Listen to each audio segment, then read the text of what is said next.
Bismillahirrahmanirrahim.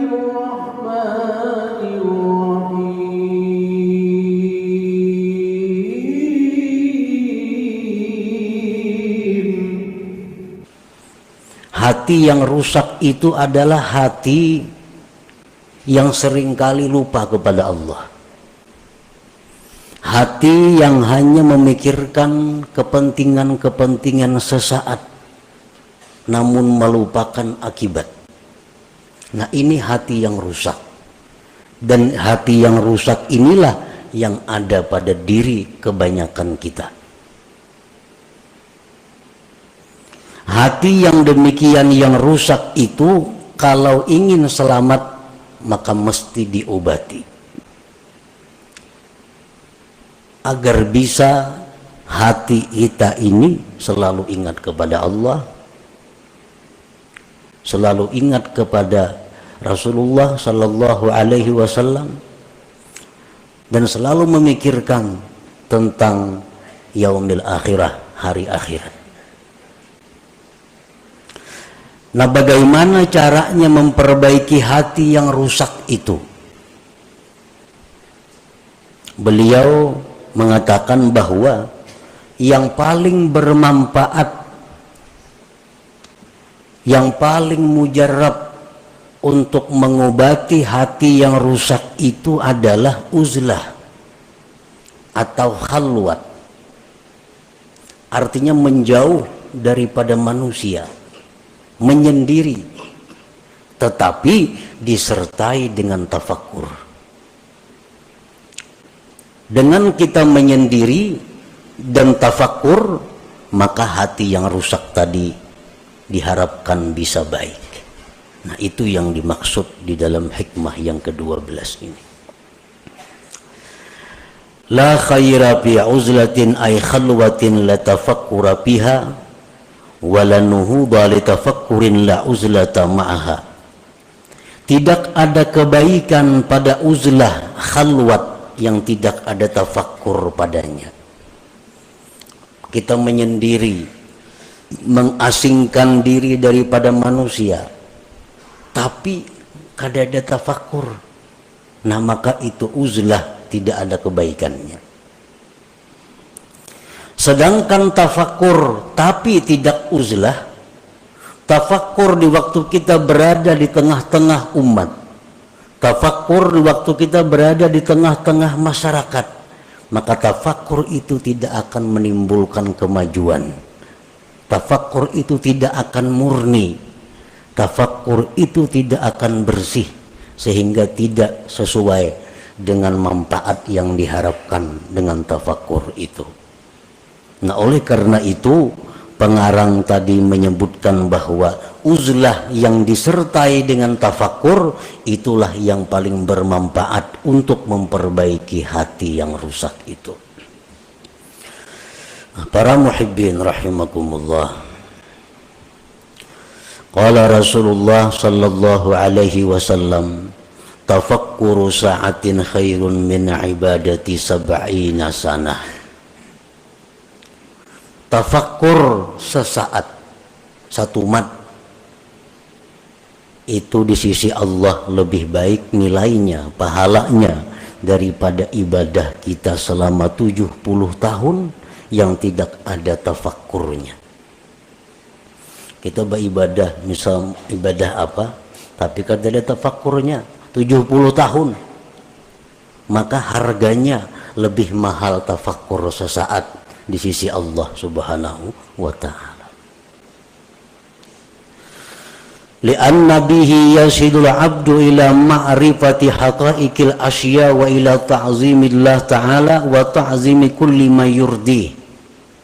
Karena dengan tafakkur itu sampailah seorang hamba kepada mengenali hakikat-hakikat sesuatu. Dengan tafakkur itu seseorang bisa mengagungkan Allah. Dengan tafakkur itu dia bisa mengagungkan tiap-tiap sesuatu yang membuat ridhanya Allah. Nah, para muhibbin rahimakumullah, apa yang pertama tafakkur itu? Apa yang pertama mesti kita pikirkan? Yang pertama kita pikirkan adalah diri kita.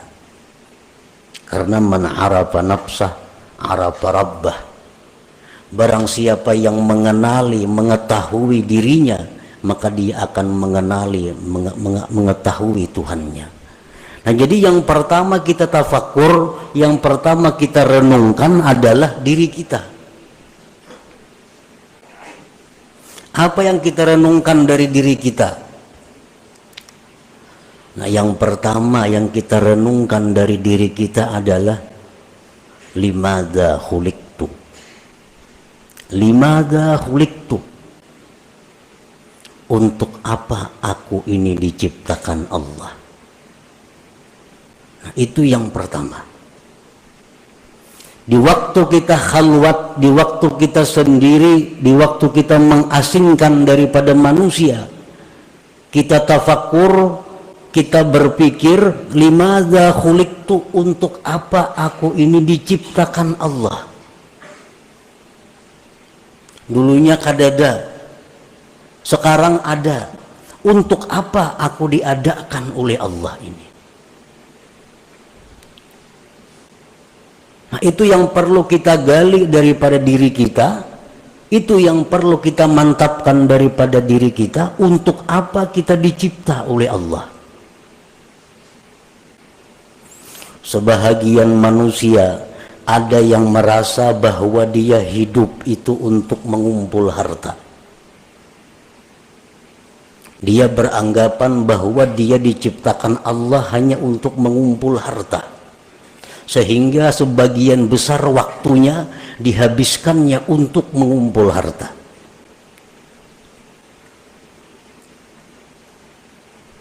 Walaupun itu dia mengakui atau dia mengingkari, tapi kenyataan fakta membuktikan bahwa sebagian besar waktu dia habiskan untuk mengumpul kekayaan. Itu secara kada langsung bahwa dia mengakui bahwa aku dicipta untuk mengumpul harta.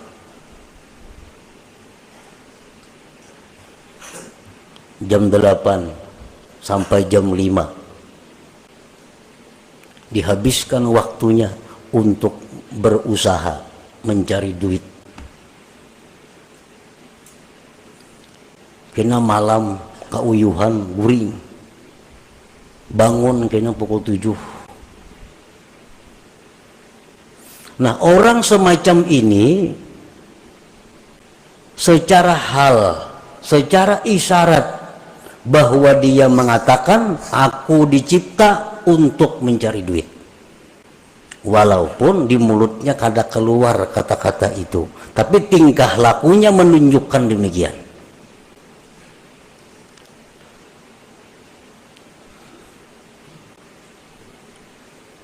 Nah, itu yang kita renungi. Apakah bujur seperti itu? Apakah benar kita dicipta oleh Allah untuk mencari duit? Nah, itu yang perlu tafakkur. Yang pertama kita renungi hidup kita.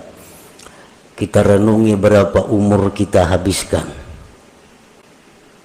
Kita mengakui bahwa kita ternyata hidup ini adalah untuk duniawi semata-mata. Akhirat ada, tapi porsinya kecil, porsinya sedikit. Nah, makanya tafakkur itu nilai pahala di sisi Allah sangat besar. Limadza khuliqtu, untuk apa dicipta? Ibrahim bin Adham, sewaktu beliau berburu, beliau adalah seorang bangsawan yang sukanya berburu.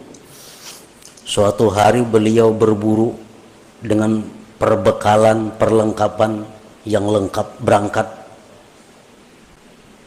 ke hutan. Di tengah jalan beliau ada mendengar hatib artinya suara tanpa kelihatan orangnya. Suara itu, ya Ibrahim, alihadza khuliqta, apakah untuk ini engkau dicipta Allah? Apakah engkau dicipta untuk berburu? Ibrahim bin Adham tersadar bahwa ternyata selama ini hidupku kusia-siakan. Berpaling beliau kembali dan meninggalkan seluruh yang ada, lalu mengembara ke tengah hutan belantara untuk mencari hakikat, mencari kebenaran.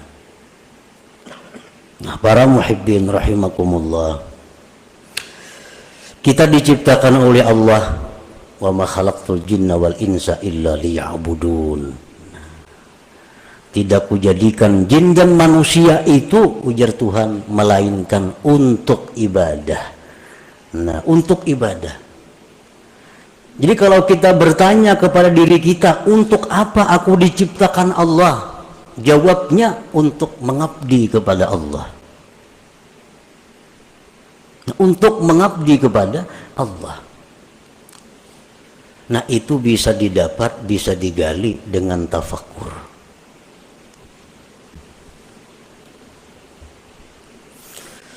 Nah, berhubung ibadah ini ada yang memerlukan sarana-sarana, ibadah ini ada memerlukan dana-dana, lalu dicarilah usaha, dicarilah duit, dicarilah makanan, dicarilah pakaian, dicarilah tempat tinggal.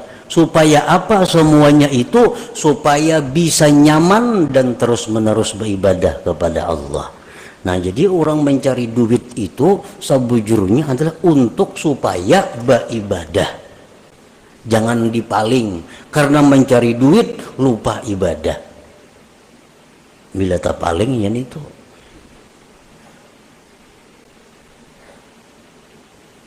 Nah, jadi yang pertama tafakkur itu dulu.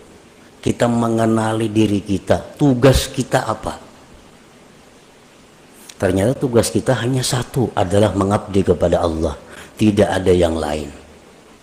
Allah kadang memberi tugas kepada kita untuk mencari duit. Allah kadang memberi tugas kepada kita untuk berusaha itu ini kadang. Tapi yang ditugaskan Allah kepada kita hanya adalah ibadah kepada Allah. Dan Allah menjamin dalam banyak ayat di Al-Quran bahwa Allah akan memberikan rezeki, memberikan kecukupan kepada mereka-mereka yang ingin beribadah kepada Allah.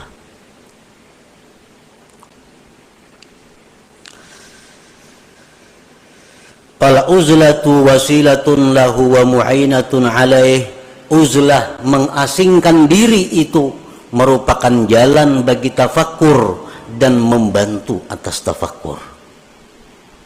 Mungkin kita di tengah manusia, di tengah keributan, kita akan sulit dapat tafakkur yang murni.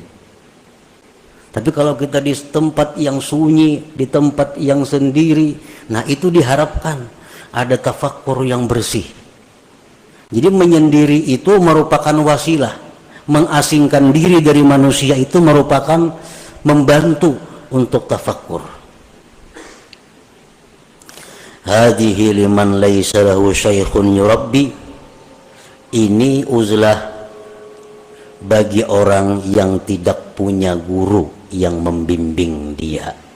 Wa illa, jikalau dia punya guru, pamukhalatatus syekh wa mukhalatatul ikhwanil ladzina yu'inuna anfa'u wa aslahulah. Jika dia ada punya guru, nah maka bergaul dengan guru, bergaul dengan kawan-kawannya, maka itu lebih bermanfaat dan lebih baik baginya daripada uzlah. Jadi uzlah supaya bisa tafakkur ini untuk orang-orang yang menuju jalan Allah, tidak di bawah bimbingan guru yang tertentu. Kalau orang itu ada punya guru tertentu, maka semajlis dengan guru itu lebih baik baginya. Bergaul dengan guru itu lebih baik baginya, lebih bermanfaat baginya.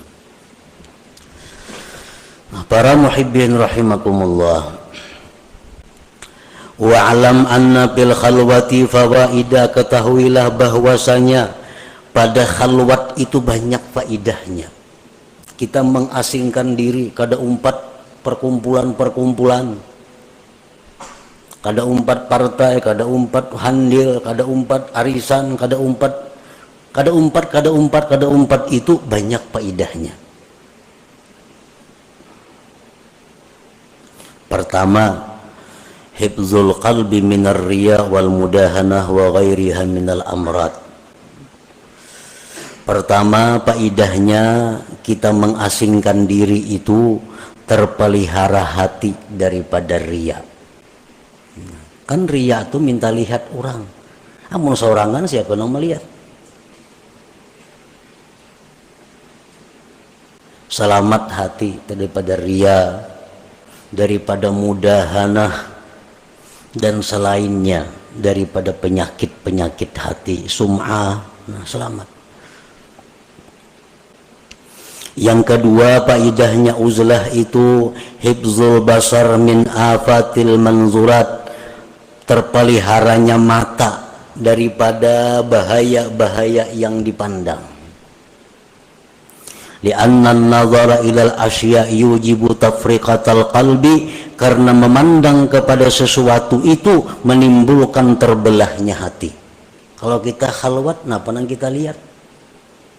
Kadada. Lalu hati kita jadi terpukus karena mata kita kadang-kadang dilihatnya. Nah, makanya sembahyang disuruh mencangangi tempat sujud. Supaya apa? Supaya mata ini jangan melihat yang macam-macam. Karena bila mata melihat macam-macam, kena hati jadi macam-macam juga. Nah, dengan adanya kita khalwat, dengan adanya kita bersendiri, nah apa yang kita lihat? Nah, selamat mata. Yang ketiga, as-salamah min afatil lisan kal ghibah wan namimah wa ghairiha minal muhlikat. Selamat daripada penyakit atau bahayanya lisan seperti ghibah, nyambati orang, namimah, anjur atar, dan selainnya daripada yang membinasakan. Kita bakhalwat, siapa dipandiri? Kada denang dipandiri. Nah, selamat dulu mulut kita daripada menyambat orang, daripada menganjur atar orang. Qala Nabi sallallahu alaihi wasallam, aktsaru khataya ibni Adam bilisanih, kebanyakan dosa manusia itu di lisannya. Dengan uzlah atau khalwat, lisan kita selamat. Yang keempat, keuntungannya kita menyendiri, as-salamatu min suhbatil asrar, kita selamat daripada bersahabat dengan orang-orang jahat. Orang-orang jahat ini contohnya orang-orang nang ahli riba itu orang-orang jahat, orang-orang peminum orang-orang jahat, orang-orang rentenir orang-orang jahat, orang-orang zalim orang-orang jahat, ahli zina itu orang-orang jahat. Nah, bila kita menyendiri, kita kada tagaul lawan itu. Tapi amun kita bagaul, nah bisa kemungkinan kita bersahabat dengan mereka itu. Lianna suhbatahum fasadun azim fi dinih, karena bersahabat dengan orang-orang yang jahat itu kerusakan yang besar pada agama kita. Kalau kita ini akrab lawan orang penzina, itu agama kita rusak. Akrab dengan orang nang katuju riba, agama kita rusak. Akrab dengan orang zalim, agama kita rusak. Akrab dengan pejabat yang korupsi, agama kita rusak. Tanpa kita sadari. Qala ba'duhum ma fasada man fasad illa bi suhbati man fasad, tidaklah rusak orang yang rusak itu melainkan sebab bakawan lawan yang rusak. Umumnya orang itu rusak karena bakawan yang rusak. Nah, kalau kita bauzlah, kita khalwat, kada bergabung dengan manusia, kita selamat.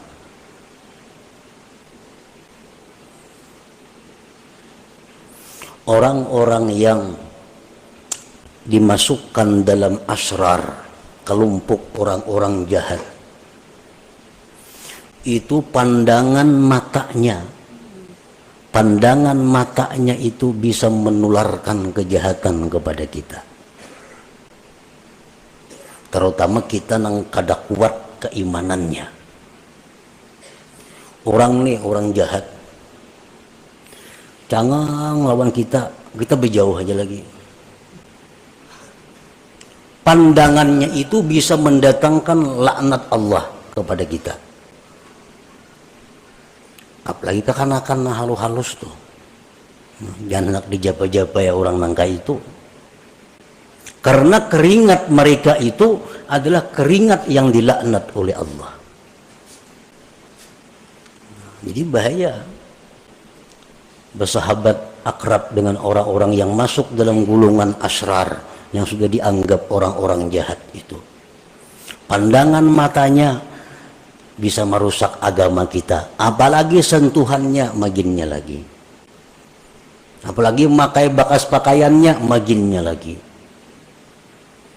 minjam kendaraannya bahaya lagi. Jadi semua kejahatan, maka sesuatu yang terkait dengannya adalah membahayakan agama kita. Nah sebaliknya sama dengan orang-orang saleh, orang-orang yang dicintai Allah. Pandangan mereka itu mendatangkan rahmat. Keringat mereka, keringat mendatangkan rahmat. Semua apa yang bekas mereka adalah rahmat.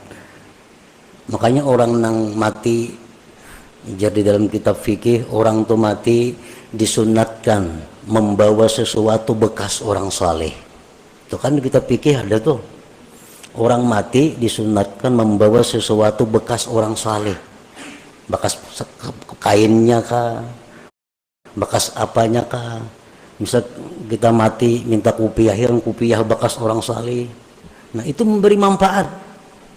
Kalau orang mati aja memberi manfaat, apalagi orang hidup, bekas orang saleh. Nah demikian sebaliknya orang-orang jahat pun demikian, akan menimbulkan dampak kepada mereka-mereka yang belum kuat hatinya, belum kuat keimanannya. Nah dengan kita khalwat, kita terhindar daripada bersahabat dengan mereka itu. Yang kelima, keuntungannya khalwat adalah at-tafarrug lil ibadah wa tamakkunul mudawamah 'alaiha. Dengan adanya kita khalwat, kita bisa lapang beribadah dan kawa terus-menerus beribadah. Misalnya kita membaca zikir 5.000 sehari, kalau kita menyendiri kita kawa. Tapi kalau kita bergaul dengan masyarakat, nah sewaktu-waktu kita ada kada baca, karena ada acara ini, acara itu, acara ini. Apalagi macam-macam mengikuti ketua ini, ketua itu, ketua ini, bermacam-macam organisasi, kada baca wirid lagi. Jadwal ini ada rapat itu, jadwal ini ada acara itu. Nah kalau kita khalwat, bisa ibadah kita tuh mudawamah, bisa terus menerus. Ibadah yang mudawamah itulah yang dicintai oleh Allah Subhanahu wa Ta'ala, walaupun sedikit. Yang keenam, faidahnya kita khalwat siyanatu nafsihi wa dinihi minal khusumat. Dengan adanya kita khalwat, diri kita, agama kita terpelihara daripada pertengkaran-pertengkaran. Kada mau tapahua saurangan siapa dihuali, siapa nang mahuali. Nah bahual itu merupakan sumber datangnya macam-macam kejahatan, seperti bermusuhan, bermarah-marahan, berdengki-dengkian. Nah semua itu sifat yang membahayakan. Yang ketujuh, rahatul qalbi wal badan. Dengan adanya khalwat menyendiri itu, hati kita lapang, badan kita pun lapang. Yang kedelapan, husulul zuhdi wal qanaah. Orang yang khalwat ini akan diberi Tuhan zuhud dan qanaah. Kenapa kita kada kawa zuhud? Kenapa kita kada kawa qanaah, kada merasa cukup lawan nang ada? Karena kita bergaul, melihat orang makai ini hendak nukar lu bahimat mencari duit, melihat orang ini hendak nuruti ka itu, duitnya kada ada, bahimat kina mencari duit, berhutang masih itu kamari. Nah karena pergaulan. Dengan adanya kita khalwat atau uzlah, selamat dari itu. Yang kesembilan, wujdanu halawatit ta'ah. Nah, didapatnya manis taat. Nah, ini yang penting. Kita khalwat itu, kita menyendiri itu beribadah jadinya manis. Beribadah tuh nyaman.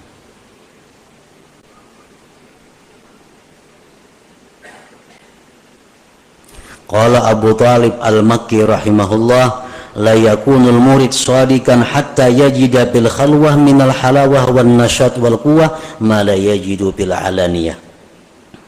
Tidaklah seseorang murid itu benar sehingga dia mendapati di dalam khalwat itu manis dan rajin kuat ibadah, sesuatu yang tidak ia temukan di tengah orang banyak.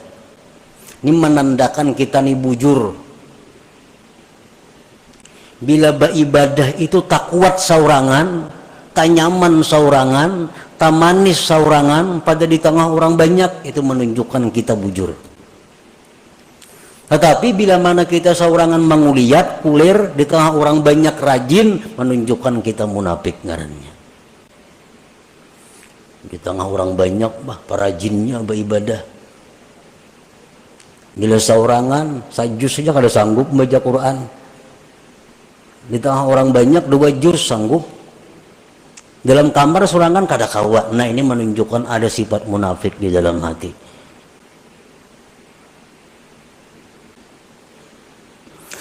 Yang ke-10, faidahnya uzlah at-tamakkun minat tafakkuril khalis ad-daim wa huwal maqsudul a'zam bil khalwah.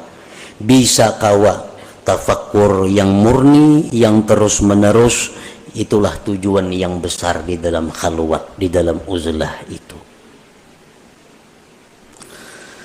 Nah, para muhibbin rahimakumullah, uzlah atau khalwat artinya menyendiri daripada orang. Dan itu kada semua orang bisa melakukannya. Menyendiri. Seseorang bertanya kepada gurunya, kaifat tarik ila tahqiqil ibadah wa tahsili halawatiha. Ujar si murid ini, wahai guru, bagaimana cara supaya bisa ibadah itu mantap dan manis? Ujar gurunya menjawab, kala syekh, la tanzur ilal khalqi wa khassatan abna'ad dunia. Kalau ikam hendak mantap beribadah, hendak manis, jangan memandang kepada makhluk, terutama orang-orang yang cinta dunia. Jangan dipandang. Maiti aja jangan. Jadi jangan murid, ada sanggup, wahai guru, urun di pasar begana, berdagang, macam-macam yang dihadapi, kayak apa? Kenapa garang maka kada boleh memandang orang-orang yang cinta dunia itu. Ujar gurunya, fa innan nazar ilaihim zulmah. Memandang kepada orang-orang yang cinta dunia itu menimbulkan gelap di dalam hati kita. Nah, memandang aja sudah bahaya. Kada sanggup nang murid ini. Hidupnya kada di kampung, hidupnya kada di hutan, hidupnya di tengah masyarakat dan berusaha. Nah, kalau ikam kada sanggup, ini barang pala tasma' kalamahum. Ayo ikam memandang mereka, tapi jangan mendengari pembicaraan mereka. Jangan dengari perkataan-perkataan ahli dunia.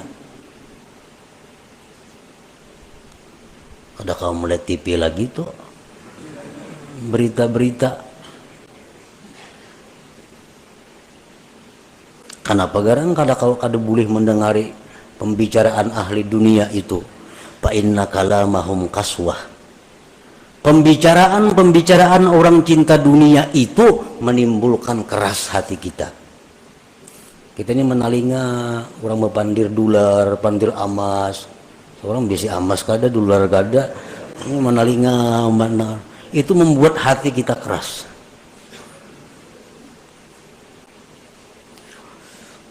Bagi si murid tadi kada kawa juga kada mendengari guru wana bertamuan hari-hari. Lalu ujar gurunya, amun ikam kada kawa juga kada mendengar mereka itu, fala tu'amilhum, jangan kerjasama dengan mereka, jangan bekerja sama. Inya besaruan jangan ditulaki.